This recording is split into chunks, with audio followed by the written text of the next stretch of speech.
بسم الله الرحمن الرحيم পরম করুণাময় ও অসীম দয়ালু আল্লাহর নামে শুরু।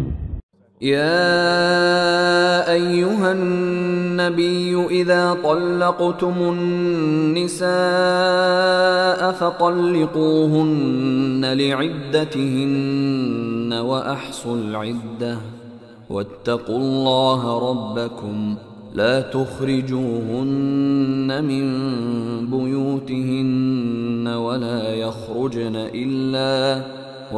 يخرجن إلا أن يأتين بفاحشة مبينة وتلك حدود الله ومن يتعد حدود الله فقد ظلم نفسه لا تدري لعل الله يحدث بعد ذلك أمرا হে নবী, তোমরা যখন স্ত্রীদেরকে তালাক দিতে চাও তখন তাদেরকে তালাক দিও ইদ্যতের প্রতি লক্ষ্য রেখে এবং ইদ্যত গণনা করো।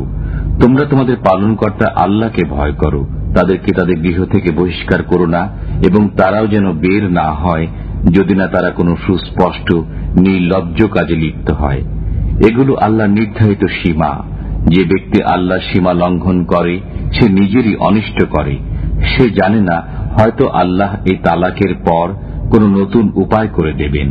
فإذا بلغن أجلهن فأمسكوهن بمعروف أو فارقوهن بمعروف وأشهدوا ذوي عدل منكم وأقيموا الشهادة لله ذلكم يوعظ به من كان يؤمن بالله واليوم الآخر ومن يتق الله يجعل له مخرجا অতঃপর তারা যখন তাদের ইদ্যতকালে পৌঁছে তখন তাদেরকে যথোপযুক্ত পন্থায় রেখে দেবে অথবা যথোপযুক্ত পন্থায় ছেড়ে দেবে এবং তোমাদের মধ্য থেকে দুজন নির্ভরযোগ্য লোককে সাক্ষী রাখবে।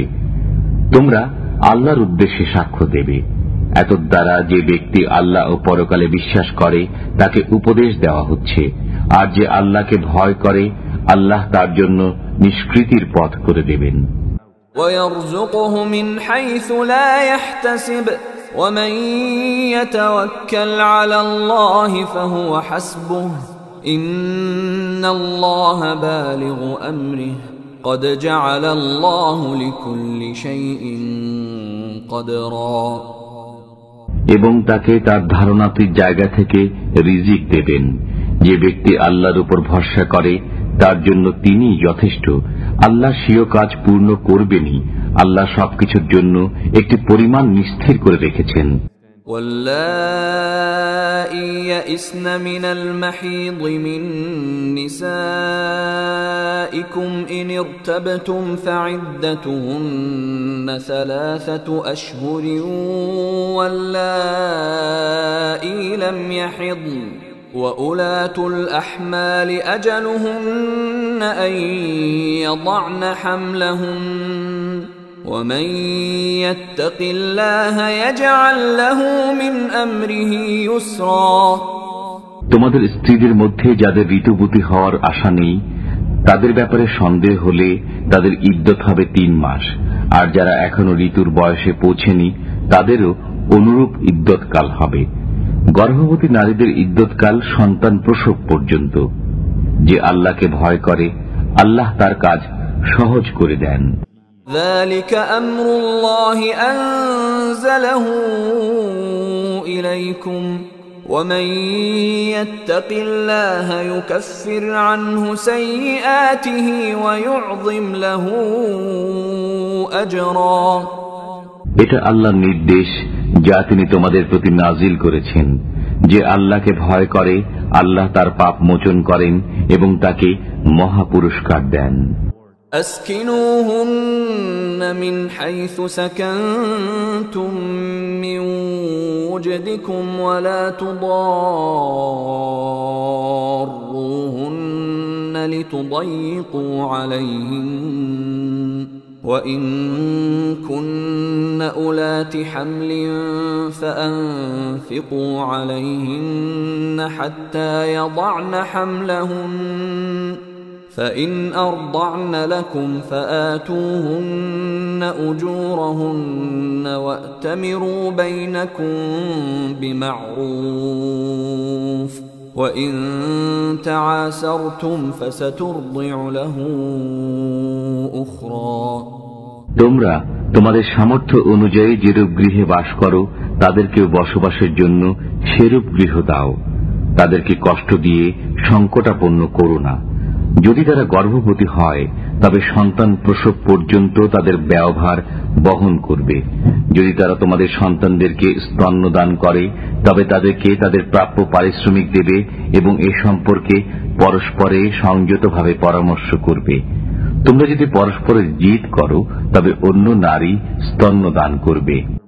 لينفق ذو سعة من سعته ومن قدر عليه رزقه فلينفق مما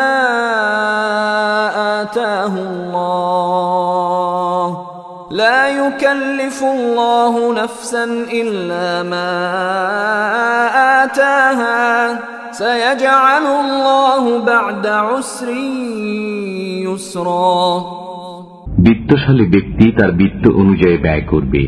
যে ব্যক্তি সীমিত পরিমাণে রিজিক প্রাপ্ত সে আল্লাহ যা দিয়েছেন তা থেকে ব্যয় করবে।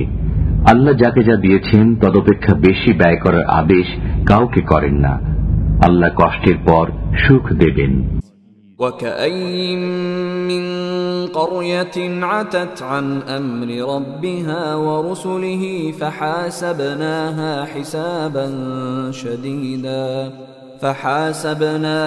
حسابا شديدا وعذبناها عذابا نكرا অনেক জনপদ তাদের পালনকর্তা ও তার রসুলগণের আদেশ অমান্য করেছিল।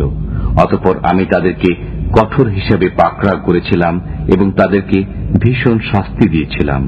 فذاقت وبال أمرها وكان عاقبة أمرها خسرا অতঃপর তারা তাদের কর্মের শাস্তি আস্বাদন করল এবং তাদের কর্মের পরিণাম ক্ষতি ছিল। أعد الله لهم عذابا شديدا فاتقوا الله يا أولي الألباب الذين آمنوا قد أنزل الله إليكم ذكرا আল্লাহ তাদের জন্য যন্ত্রণাদায়ক শাস্তি প্রস্তুত রেখেছেন। অতএব হে বুদ্ধিমান লোকগণ, যারা ঈমান এনেছ, তোমরা আল্লাহকে ভয় করো। আল্লাহ তোমাদের প্রতি উপদেশ নাজিল করেছেন। رسولا يتلو عليكم آيات الله مبينات ليخرج الذين آمنوا وعملوا الصالحات من الظلمات إلى النور ومن يؤمن بالله ويعمل صالحا يدخله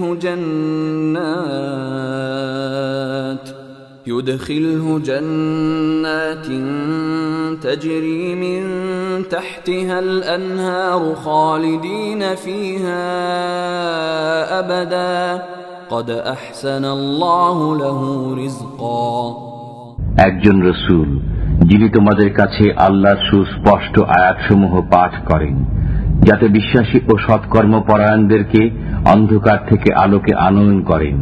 যে আল্লাহর প্রতি বিশ্বাস স্থাপন করে ও সৎকর্ম সম্পাদন করে, তিনি তাকে দাখিল করবেন জান্নাতে, যার তলদেশে নদী প্রবাহিত।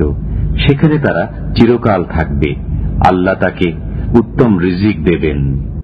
الله الذي خلق 7 سماوات ومن الأرض مثلهن يتنزل الأمر بينهن لتعلموا أن الله على كل شيء قدير وأن الله قد أحاط بكل شيء علما আল্লাহ সপ্তাকাশ সৃষ্টি করেছেন এবং পৃথিবীও সেই পরিমাণে। এসবের মধ্যে তার আদেশ অবতীর্ণ হয় যাতে তোমরা জানতে পারো যে আল্লাহ সর্ববিষয়ে সর্বশক্তিমান এবং সবকিছু তার গোচরীভূত।